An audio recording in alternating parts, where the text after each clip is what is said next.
మంచిది. ప్రార్థన చేసుకుందామండి. పరిశుద్ధుడమైనటువంటి మా కన్న తండ్రి, మీ ఘనమైన హెచ్చింపు నామానికి స్తుతులు స్తోత్రాలు చెల్లిస్తూ ఉన్నాం తండ్రి. సమయమును బట్టి ఇటు తరుణమును బట్టి మీకు స్తోత్రాలు. ఇదిగో మరి తండ్రి, మీ జ్ఞానవేద గ్రంథంలో నుంచి కొన్ని మాటలను పరిశీలించాలని ప్రయత్నపడుచుండగా ఆత్మ సంబంధమైన సంగతులతో సరిచూచుచు ఆత్మ నేర్పు జ్ఞానమును అనుసరించి దాని అనుసారంగా ప్రవర్తించుటకు మీ కృపాసాయం మాకు అనుగ్రహించమని ప్రార్థిస్తూ ఉన్నాము తండ్రి. పాటల ద్వారా మీరు మహిమ పొందారని విశ్వసిస్తూ వాక్యం ద్వారా మీరు మాతో మాట్లాడండి, మీ జ్ఞానాన్ని మాకు నేర్పించండి. మీలో మరి నాయన మేము ఫలించి అభివృద్ధి పొందినట్లు మీ కృపాసాయం మాకు అనుగ్రహించమని తండ్రి మీకు స్తోత్రాలు చెల్లిస్తూ ఈ ప్రార్థన మీ ప్రియ కుమారుడును మా రక్షకుడైన యేసుక్రీస్తు నామమున ప్రార్థిస్తున్నాం పరమ తండ్రి, ఆమేన్.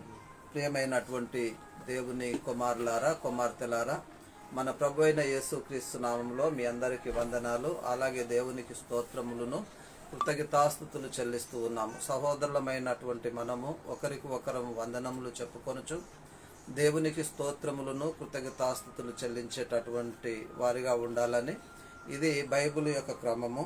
సహోదరులకు చెప్పవలసినటువంటి వందనాలు దేవునికి చెప్పకూడదు అనేటటువంటిది బైబిల్ వెల్లడిపరుస్తూ ఉంది. కాబట్టి అది మనము అనుసరించి జీవించాలని గుర్తు చేస్తూ ఉన్నాం. ప్రియమైనటువంటి దేవుని కుమారులారా, కుమార్తెలారా, మరి ఈ సమయంలో మనము ఒక ప్రత్యేకమైనటువంటి అంశం ద్వారా మీ చేరువలోనికి రావడానికి దేవుడు నాకు ఇచ్చినటువంటి కృపకై దేవునికి స్తోత్రములు. మరి నువ్వు వెడలిపోయే కాలము నీకు తెలుసా అనేటటువంటిది మనము నేర్చుకుందామండి. నువ్వు వెడలిపోయేటటువంటి కాలము నీకు తెలుసా? ఏ కాలము నువ్వు వెళ్ళిపోతావో, ఎప్పుడు వెళ్ళిపోతావో నీకు తెలుసా? నీ పని తుదముట్టించావా? నువ్వు వెళ్ళిపోయే కాలము నీకు తెలుసా? నీ పనిని నువ్వు తుదముట్టించావా? ఇది అంశం అండి. మరి ఈ అంశాన్ని మనము పరిశీలన చేద్దాం. ఎందుకనంటే ఈ లోకంలో జీవిస్తున్నటువంటి ప్రతి ఒక్కరు కూడా మరి వాళ్ళ టైంలో వాళ్ళు వెళ్ళిపోతూ ఉన్నారు.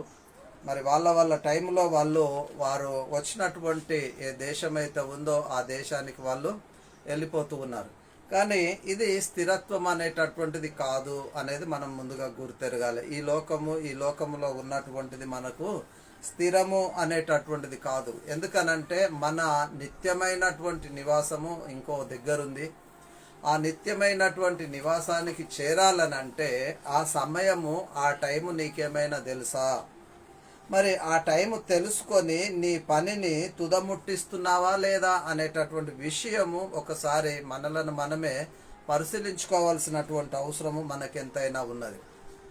ఎందుకనంటే ఒక ఊరు నుంచి మరొక ఊరికి పోయినటువంటి వాళ్ళు మరి తొందరగా వాళ్ళ పనిని ముగించుకొని తిరిగి వాళ్ళు ఉన్నటువంటి ఆ గమ్యస్థలం ఏదైతే ఉంటుందో, తన పౌరస్థితి ఎక్కడైతే ఉంటుందో అక్కడికి వెళ్ళిపోయేటటువంటి వారిగా ఉంటారు.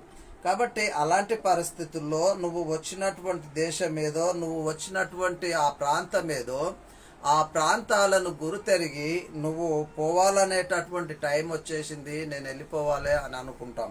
కాబట్టి సహోదరులారా, ఈ లోకరీతిగా మనం చూసినట్లయితే కొంతమంది ప్రయాణాలు చేస్తూ ఉంటారు. ఆయా ప్రాంతాలకు అక్కడక్కడ ప్రయాణాలు చేస్తున్నటువంటి పరిస్థితుల్లో వాళ్ళు ఏం చేస్తారంటే టికెట్ బుక్ చేసుకుంటారు, రిజర్వేషన్ చేసుకుంటారు, లేదా టికెట్లు బుక్ చేసుకొని ఆ టైం అవుతుంది మనం వెళ్ళిపోవాలి, కాబట్టి ఆ టైం అవుతుంది మనం వెళ్ళిపోవాలి అంటే ముందే వెళ్ళిపోయి అక్కడ లైన్లో నిలబడిపోతారండి. మరి అలాంటి పరిస్థితి ఇక్కడ ట్రైన్ కానీ, లేక ఇంకా గాలి మోటార్ కానీ, ఇంకా ఏదైనా కానీ దాని కొరకు ఏం చేస్తారంటే ముందుగానే వెళ్ళిపోయి అక్కడ నిలబడి ఉండేటటువంటి పరిస్థితి అనేటటువంటిది జరుగుతూ ఉంటుంది. కానీ మరి ఇక్కడ ఒక ప్రాంతాన్ని విడిచి ఇంకో ప్రాంతానికి పోయేటందుకే నువ్వు ఇంతగా ఆ టైమును, కాలాన్ని మరి తెలుసుకొని ముందుకు వెళ్ళేటటువంటి పరిస్థితుల్లో ఉంటే ఒక మానవుని యొక్క జ్ఞానానికి అందని ఈ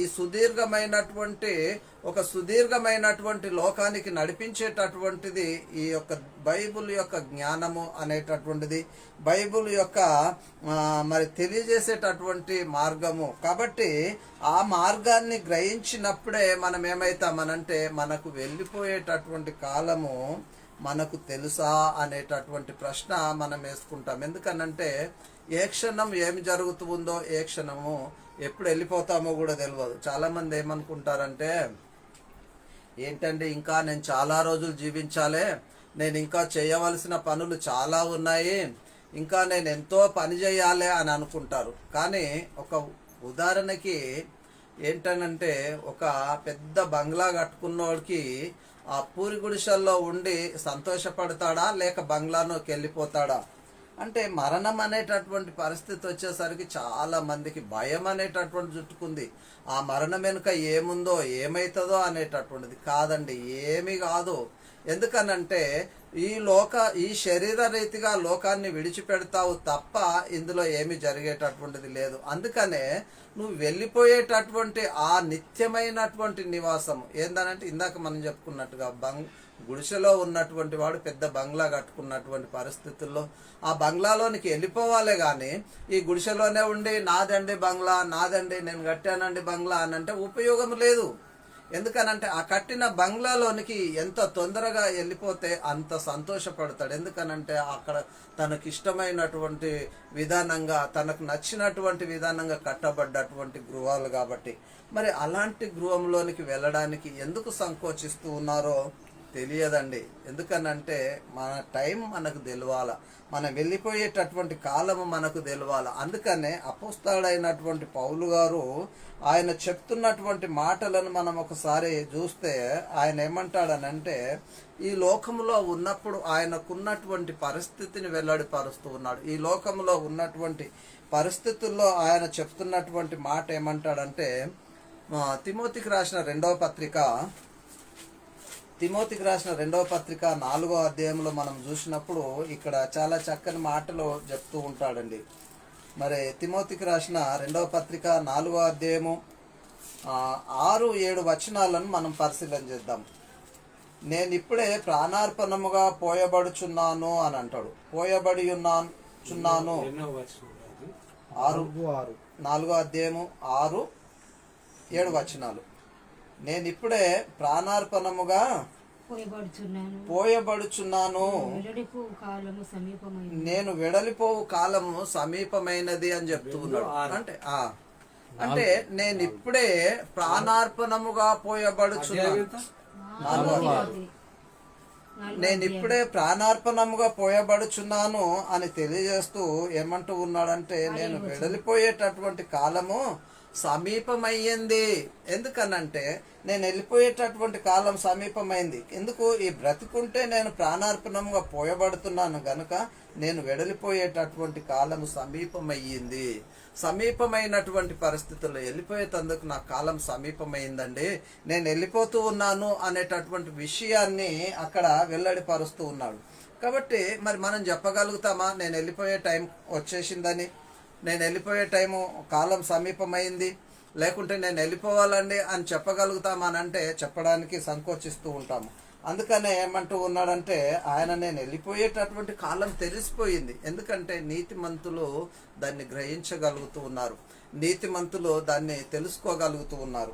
ఆ నీతిని అనుసరించి జీవించినప్పుడు మనము కూడా దాన్ని గ్రహించగలుగుతాం, మనం ఎప్పుడు వెళ్ళిపోయేటటువంటి పరిస్థితి వస్తుందో అని.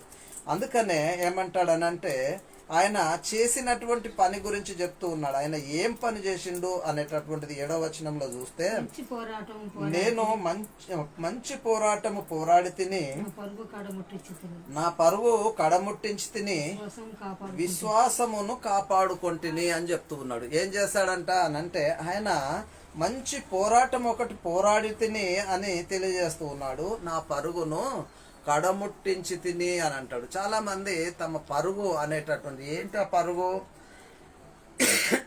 అనంటే ఏంటి ఆ పరుగు అనంటే, క్రీస్తు చేత పట్టబడ్డటువంటి ఆ యొక్క పందెపు రంగములో ఉన్నాడు ఆయన.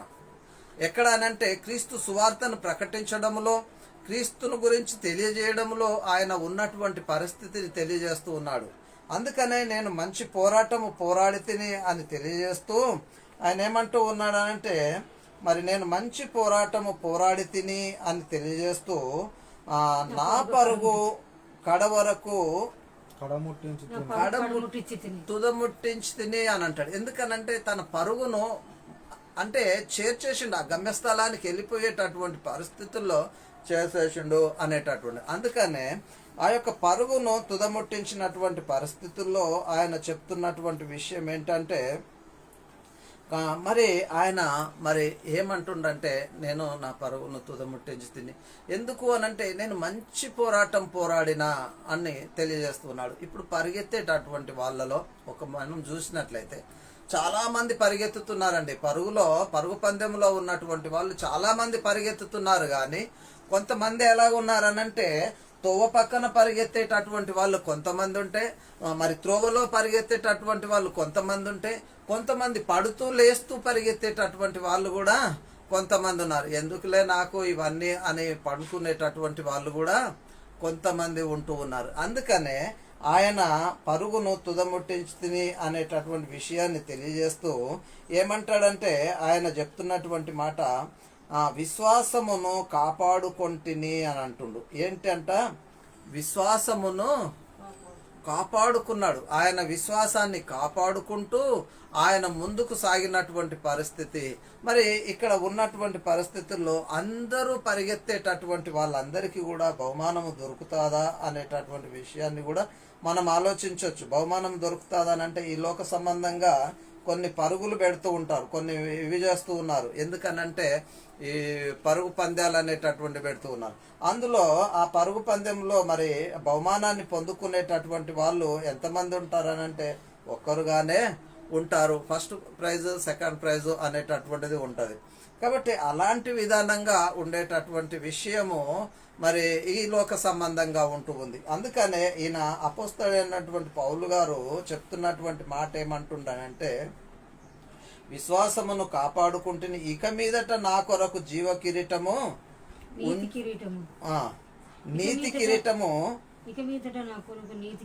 కిరీటము ఉంచబడి ఉన్నది అని అంటాడు. ఎవరి కొరకు అనంటే అపోస్తలుడైన పౌలు ఆయన తెలియజేస్తున్నటువంటి నీతి కిరీటము ఉంచబడి ఉన్నది అనేటటువంటి విషయాన్ని తెలియజేస్తున్నాడు. మరి అలాంటి పరిస్థితుల్లో తన పరుగును ఎలా కాపాడుకుంటూ ఆయన ముందుకు సాగాడనంటే, చాలా మరి చక్కగా ఆయన ఆ పరుగును కొనసాగించుకున్నటువంటి పరిస్థితి.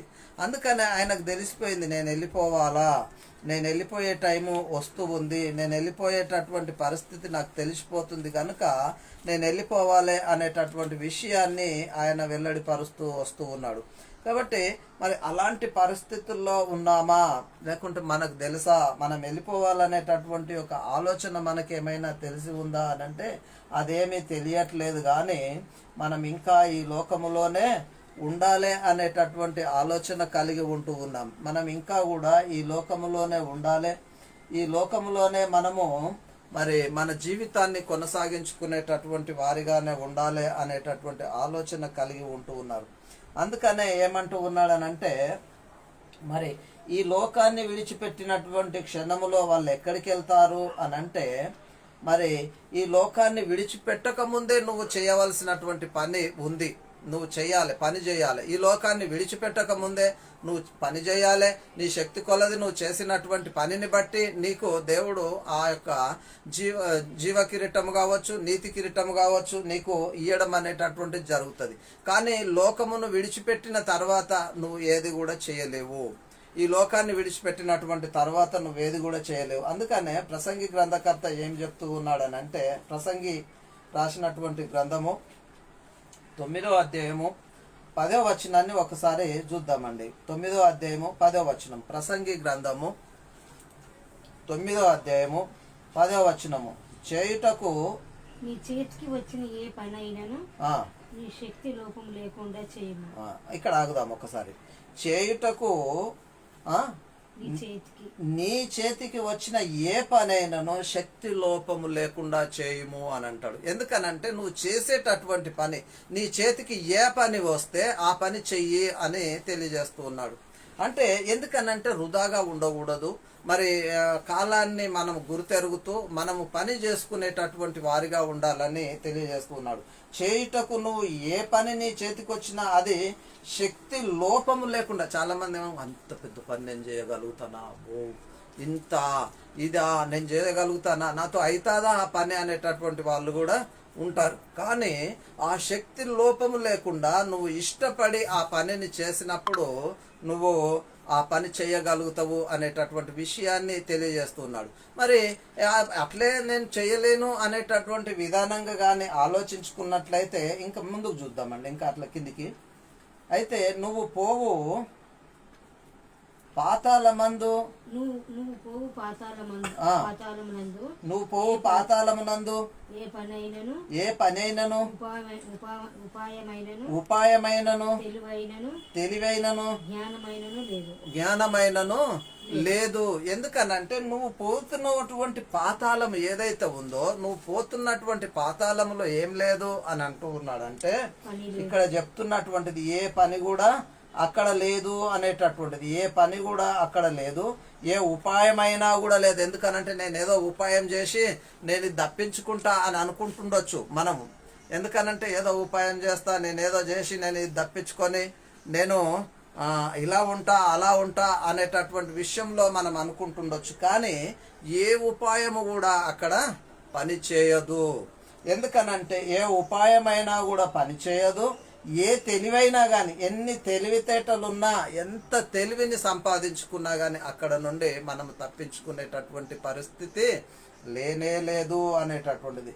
అక్కడ నా జ్ఞానాన్ని ఉపయోగపరుస్తా అని అంటే కూడా నీ జ్ఞానము ఉపయోగపడదు, అక్కడ లేనే లేదు అనేటటువంటి విషయాన్ని తెలియజేస్తూ ఉన్నాడు. కాబట్టి మనిషి నువ్వు పాతాళ లోకము పోకముందే నీ పనిని నువ్వు కొనసాగించుకునేటటువంటి వాడిగా, నీ పనిని నువ్వు తుదముట్టించుకునేటటువంటి వాడిగా ఉండాలి అనేటటువంటి విషయాన్ని ఇక్కడ తెలియజేస్తున్నాడు. కాబట్టి అలాంటి విధానంగా, ఎందుకనంటే దినాలు వచ్చేస్తున్నాయి, నువ్వు వెళ్ళిపోయేటటువంటి లేదా మనము యేసుక్రీస్తు వచ్చేటటువంటి పరిస్థితి కూడా రావచ్చు. ఎందుకనంటే ఎప్పుడు ఆయన వస్తాడో మనకు తెలియదు, ఎప్పుడు మనం వెళ్ళిపోతామో అనేటటువంటి విషయం కూడా మనకు తెలియదు. కనుకనే మరి మనము వెళ్ళిపోయేటటువంటి దినము రాకముందే మనం ఏం చేయాలంటే సిద్ధపడి ఉండేటటువంటి వారిగా ఉండాలి. ఎందుకనంటే సిద్ధపడి ఉండాలి. సిద్ధపడి ఉన్నప్పుడే నువ్వు నీ యొక్క సంతోషంగా ఆ ప్రయాణానికి ఒప్పుకునేటటువంటి వాడవైతావు. కానీ ఆ సిద్ధపాటు అనేటటువంటిది లేకముంటే నీకు ఆ ప్రయాణం అనేటటువంటిది కష్టముగా ఉంటుంది. అందుకనే దుర్దినములు రాకముందే అని అంటున్నాడు. ఇది 12వ అధ్యాయము, ప్రసంగి 12వ అధ్యాయము 1వ వచనం. దుర్దినములు రాకముందే ఇప్పుడు వీటి యందు నాకు సంతోషము లేదని నువ్వు చెప్పే సంవత్సరములు రాకముందే తేజస్సునకు సూర్య చంద్ర నక్షత్రములకు చీకటి కమ్మక ముందే వాన వెలిసిన తర్వాత మేఘములు మరల రాకముందే నీ బాల్య దినములయందే నీ సృష్టికర్తను స్మరణకు తెచ్చుకొనుము అని అంటాడు. ఎందుకనంటే దుర్దినాలు అనేటటువంటివి వచ్చేస్తూ ఉన్నాయి, దుర్దినాలు అనేటటువంటివి వస్తూ ఉన్నాయి. చూద్దామండి ఎక్కడ ఉన్నాయి దుర్దినాలు అని అంటే, మరి ఒకరి మీద ఒకరికి ద్వేషం, ఒకరి మీద ఒకరికి పగ, అసూయ, కలహము, మరి ఈ దుర్దినాలు అనేటటువంటి ఇప్పుడు చూస్తుంటే ప్రపంచవ్యాప్తంగా జరుగుతున్నటువంటి విషయం ఏంటనంటే, మరి ఒక దేశం మీద ఒకటి దేశము యుద్ధం చేస్తూ ఉంది, అనేక మంది ఎంతో మంది ప్రాణాలు కోల్పోతూ ఉన్నారు. మరి కొన్ని దేశాలన్నీ ఇదే ఇంకో దేశం మీద దాడులు చేస్తూ ఉన్నాయి. మరి అలాంటి పరిస్థితుల్లో ఎంతమంది వెళ్ళిపోతున్నారంటే, యేసుప్రభు నమ్మినోళ్ళు కావచ్చు, నమ్మని వాళ్ళు కావచ్చు, ఇంకా మరి ఏది దయ్యం లేదు దేవుడు లేడు అనేటటువంటి వాళ్ళు కావచ్చు, అనేకులు వెళ్ళిపోతూ ఉన్నారు. వారు వెళ్ళిపోయేటటువంటి పరిస్థితిని మనం చూసినట్లయితే నిజంగా ఎప్పుడు మనం వెళ్ళిపోతామో అనేటటువంటిది కూడా తెలియదు. అందుకనే నువ్వు వెళ్ళిపోయేటటువంటి కాలం నీకు తెలుసా, నీ పని తుదముట్టిస్తున్నావా అనేటటువంటి ప్రశ్న అడుగుతూ ఉన్నాడు. నువ్వు వెళ్ళిపోయేటటువంటి కాలము నీకు తెలుసా, నీ పనిని తుదముట్టిస్తున్నావా? ఎందుకనంటే నీ బాల్య దినముల యందే నీ సృష్టికర్తను జ్ఞాపకము తెచ్చుకొనుము, స్మరించుము అని చెప్తూ ఉన్నాడు. ఎందుకనంటే నువ్వు చేసేటటువంటి పని ఎలా ఉంటుంది, నువ్వు ఏ విధానంగా నీ ప్రయాణము కొనసాగుతుంది అనేటటువంటి విషయాన్ని మనం గుర్తుంచుకోవాలి. అందుకనే నేను చేసేటటువంటి పని ఏంటో, నేను ఉన్నటువంటి స్థితి ఏంటో నాకు అర్థమైపోతుంటుందండి. ఆటోమేటిక్ నేను అర్థం చేసుకోగలుగుతాను, నేను సరైనటువంటి నడవడిక నడుస్తూ ఉన్నానా, లేక నా నడవడికలో ఏదైనా తప్పు లోపం జరుగుతూ ఉందా మరి అనేటటువంటిది. ఎందుకనంటే నీ యొక్క ఆయుష్ ఎంతటిది, నీ లెక్కెంత, నీ ఆయుష్ ఎంత, నువ్వెంతటి వాడవు అనేటటువంటి విషయాన్ని కూడా మనం గుర్తెరగాలి. ఎంతటి వాళ్ళం మనం ఈ భూమి మీద, మన ఆయుష్ ఎంత, మనం ఎంతటి వాళ్ళము అనేటటువంటిది. ఎంత అనంటే మరి చాలామంది అనుకుంటాం 70-80 అనేటటువంటి విధానం కూడా తెలుసుకుంటాం, 70-80 అని కూడా అంటాం. కానీ పుట్టినటువంటి పిల్లలు చనిపోతూ ఉన్నారండి, మరి మధ్య వయస్కులు చనిపోతూ ఉన్నారు, యవనస్తులు పోతూ ఉన్నారు, అందరూ పోతూ ఉన్నారు. అంటే ఒక కాలం అనేటటువంటిది లేదు వెళ్ళిపోవడానికి, ఆ కాలం అనేటటువంటిది లేదు కనుకనే మరి వాళ్ళు వెళ్ళిపోతూ ఉన్నటువంటి పరిస్థితి. అందుకనే ఏమంటాడంటే యోబు గ్రంథము 14వ అధ్యాయము, యోబు గ్రంథము 14వ అధ్యాయము 5వ వచనం, 5వ వచనం.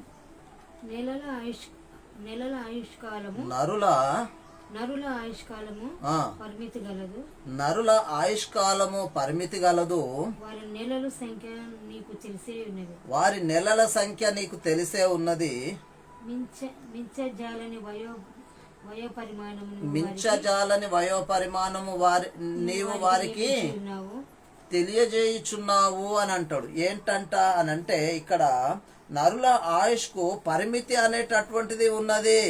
మరి ఈ నరుల ఆయుష్కు పరిమితి ఉన్నది, వారి నెలల సంఖ్య నీకు తెలుసును అని అంటుండు. నెలల సంఖ్య దేవునికి తెలుసు. నీ నెలల సంఖ్య ఏంటి, నువ్వు ఎన్ని రోజులు ఉండాలా, ఎంతకాలం ఉండాలి అనేటటువంటి విషయము దేవునికి తెలుసు. కాబట్టి అందుకనే వారి నెలల సంఖ్య నీకు తెలియను అని తెలియజేస్తూ మరి మంచు చదవండి. మించజాలని వయోపరిమాణము నీవు వారికి నియమించి ఉన్నావు.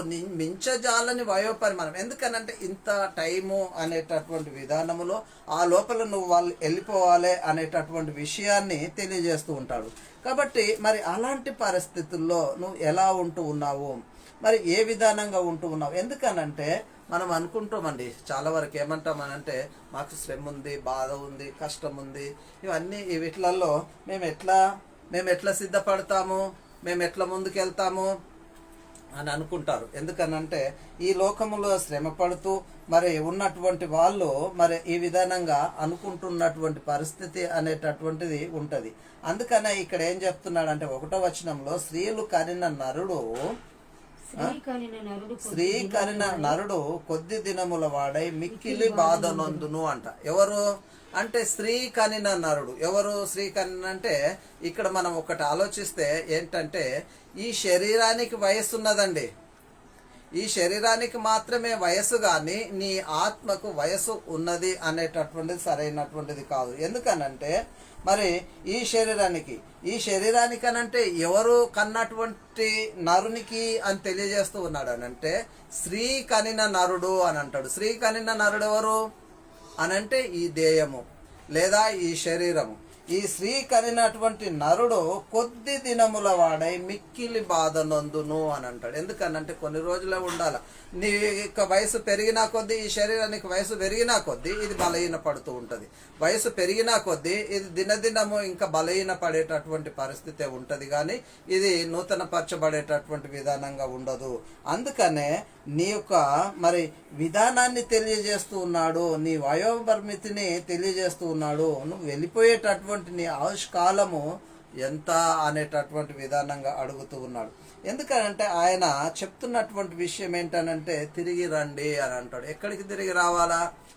తన తండ్రి పిల్లలను తిరిగి రండి అని అంటాడు. ఎక్కడికి రమ్మంటాడు అంటే నీ యొక్క నివాసంలోనికి రా, ఇక్కడ సుఖం ఉంది, సంతోషం ఉంది.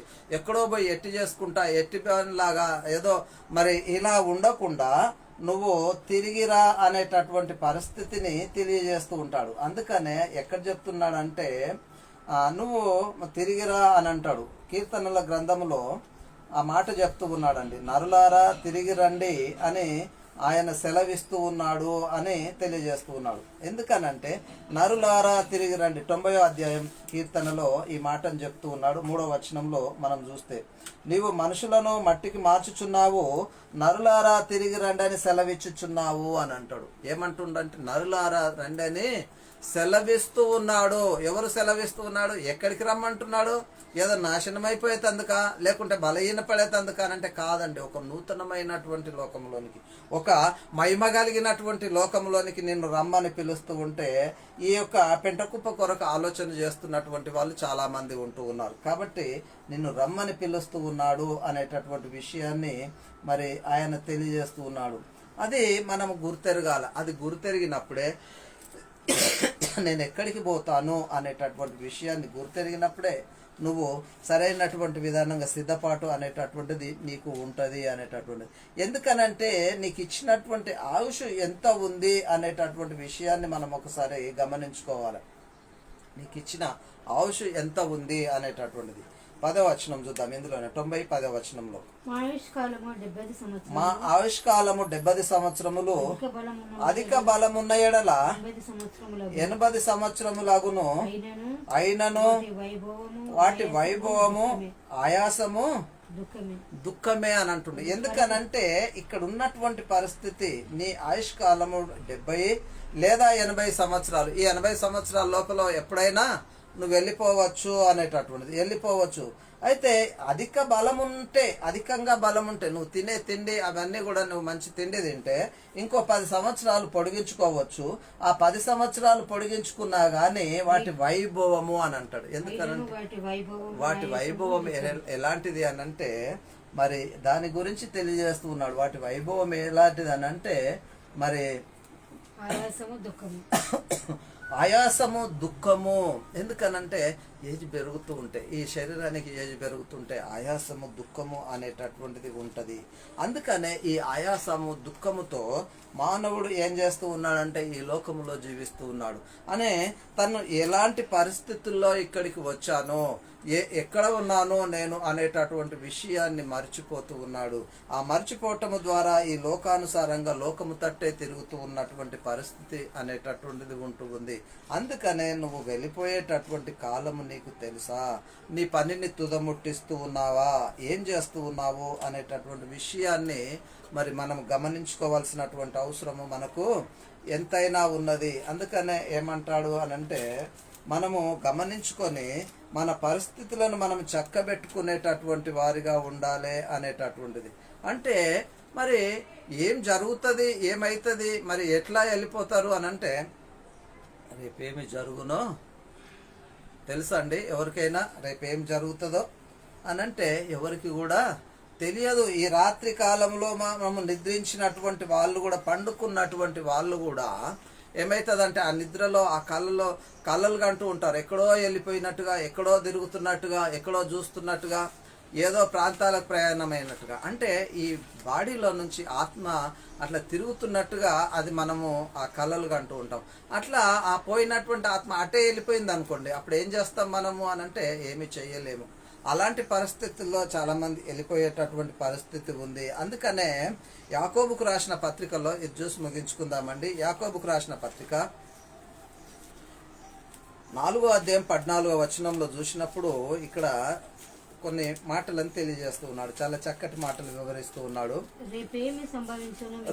రేపేమి సంభవించునో మీకు తెలియదు, మీ జీవము ఏపాటిది, మీరు కొంతసేపు కనబడి అంతలో మాయమైపోయే ఆవిరి వంటి వారే, ఆవిరి వంటి వారే అనేటటువంటి విషయాన్ని తెలియజేస్తున్నాడు. ఎందుకనంటే రేపేమి సంభవిస్తుందో, రేపేమి జరుగుతుందో నీకు తెలియదు, రేపేమిది అవుతుందో నీకు తెలియదు గనక నీ జీవము ఏపాటిది. ఎంతో నేను గొప్పని అనుకుంటున్నావా? నేను ఇలాంటివన్నీ లేకుంటే నేను కోట్లు సమకూర్చుకున్నా, లేదనంటే నేను ఇంతమందికి నేను పరిచర్య చేస్తూ ఉన్నా, ఇంతమందికి సువార్త చెప్తూ ఉన్నా, నేను చాలా గొప్పని అనేటటువంటి విధానంగా అనుకుంటున్నావా? ఒకవేళ అలాంటి విధానంగా మనం అనుకున్నా కానీ మన జీవము ఏ పాటిది అని తెలియజేస్తూ ఉన్నాడు. మీరు కొంతసేపు కనబడి అంతలో మాయమైపోయేటటువంటి ఆవిరి వంటి వారే అని తెలియజేస్తున్నాడు. కాబట్టి సహోదరులారా, ఒక నీటిలో ఒక వర్షం వచ్చినప్పుడు ఆ చినుకులు తొలకరి చినుకులు పడుతున్నటువంటి పరిస్థితుల్లో అందులో ఒక బుగ్గ వచ్చేసి ఏమవుతుందంటే అది చితికిపోయేటటువంటి పరిస్థితి. ఎక్కడి నుంచి అంటే కొంచెం దూరం వెళ్ళిపోతుంది, అది పగిలిపోతూ ఉంటుంది. అలాంటి పరిస్థితుల్లో ఉన్నటువంటిది మన జీవితానికి మరి ఒక పర్మనెంట్ ఒక గ్యారంటీ అనేటటువంటిది లేదు. ఎందుకనంటే మనము చేసేటటువంటి వాటికి గ్యారంటీ ఇస్తూ ఉన్నాము, కానీ మనము గ్యారంటీ ఇచ్చుకునేటటువంటి పరిస్థితి లేదు. కాబట్టి అందుకనే మనము ఎలాంటి వారమనంటే మరి నీ జీవము ఏ పాటిది అని తెలియజేస్తూ ఉన్నాడు. అందుకనే మనం ఏం చేయాలనంటే మనము సిద్ధపడేటటువంటి వారిగా ఉండాలి. మరి ఇంకా చాలా విషయాలు ఉన్నాయి, అవన్నీ కూడా వచ్చే వారం నుంచి పరిశీలన చేద్దాము. మరి ఎందుకనంటే మన జీవము ఏ పాటిది, మనం ఎంతటి వాళ్ళము, మనం ఎలాంటి వాళ్ళము, ఆ దేవుని దృష్టిలో మనం ఏ విధానంగా ఉంటూ ఉన్నాము అనేటటువంటి విషయాన్ని మనమే గ్రహించుకోవాలి. ఎవరో నీకు వచ్చి నువ్వు ఎలా ఉన్నావు అలా ఉన్నావు అని చెప్పేటటువంటిది కాదు. నీ దృష్టి, నీ ఆలోచన, నువ్వు చేసేటటువంటి పని నీకు నీ మీద ఒక దేవుని ఆత్మ నేరారోపణ చేస్తూ ఉంది. నువ్వు చేసేటటువంటిది సరైనటువంటిది కాదు, నువ్వు ఉండేటటువంటి విధానం సరైనటువంటిది కాదు.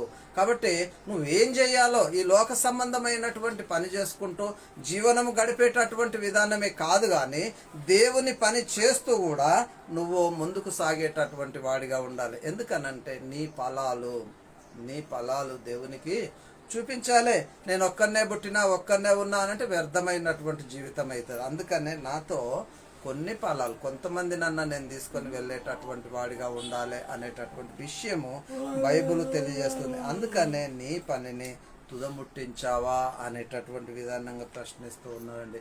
అందుకే నీ పనిని తుదముట్టిస్తూ ఉన్నావా, నువ్వు ఎలా ఉన్నావు ఒక్కసారి నిన్ను నువ్వు పరిశీలించుకొని నిన్ను నువ్వు ఇది చేసుకొని ఇక మీదట నువ్వు అలాంటి, ఇంతకు ముందు నీకు అలాంటి ఆలోచన లేకపోవచ్చు, ఇప్పుడైనా నా టైము ఎంతవరకు ఉందో, నేను సిద్ధపడాలా, నా పనిని ముగించుకోవాలి అనేటటువంటి విధానంగా నువ్వు వేగిరపడ్డట్టయితే నిజంగా నువ్వు ఆ నిత్యమైనటువంటి ఆ మోక్ష గృహానికి వెళ్ళేటటువంటి వాడవైతావు. నువ్వు పోయేటటువంటి ఆ కాలాన్ని కూడా నువ్వు గ్రహించినటువంటి వాడవైతావని దేవుని వాక్యం మనకు తెలియజేస్తుంది. కాబట్టి ప్రియులారా, అట్టి వాక్యానికి మనం లోబడదాం. ఆ వాక్యాన్ని అనుసరించి మన జీవితాలను మనం చక్కబెట్టుకొని ఇంకా ముందుకు సాగేటటువంటి వారిగా ఉండాలని దేవుని వాక్యం వెల్లడిపరుస్తూ ఉంది. మరి ఇటు వాక్యాన్ని మీరు గ్రహించినటువంటి వారైతే మరి సమయము లేదు, ఇదే అనుకూలమైనటువంటి సమయము, ఇదే రక్షణ దినము గనుక ఇప్పుడే మీరు మారు మనసు పొంది పాప క్షమాపణ విషయంలో బాప్తిసం, యేసునామంలో బాప్తిసం పొందినప్పుడే మనం అట్టి స్థితిని పొందుకోగలుగుతాము అనేటటువంటిది మనం గుర్తు చేసుకోవాలి. దేవునికి స్తోత్రములు. మరి ఈ ఆన్లైన్ ద్వారా చూస్తున్నటువంటి వాళ్ళే కానీ, మరి యూట్యూబ్లో చూస్తున్నటువంటి వాళ్ళే కానీ, మరి మీరు చేయాల్సిందల్లా ఒకటే, మాతో మా పరిచర్యలో భాగస్తులుగా ఉండాలని అనుకుంటే ఈ వాక్యాలను షేర్ చేయండి. ఇలాంటి వాక్యాలు మీ సంఘాలలో బోధిస్తూ సంఘమును పురికొల్పుతూ క్రీస్తు వచ్చేటటువంటి పరిస్థితుల్లో మనము సిద్ధపాటు కలిగి ఉండేటటువంటి వారిగా ఉండాలని దేవుని వాక్యం మనకు తెలియజేస్తుంది. కాబట్టి సహోదరులారా, గమనించాలని మీ అందరికీ కూడా మనవి చేస్తూ ఈ కొద్ది మాటలు ముగిస్తూ ఉన్నాను. మీ అందరికీ ప్రభువైన యేసుక్రీస్తు నామములో వందనాలు. దేవునికి స్తోత్రం.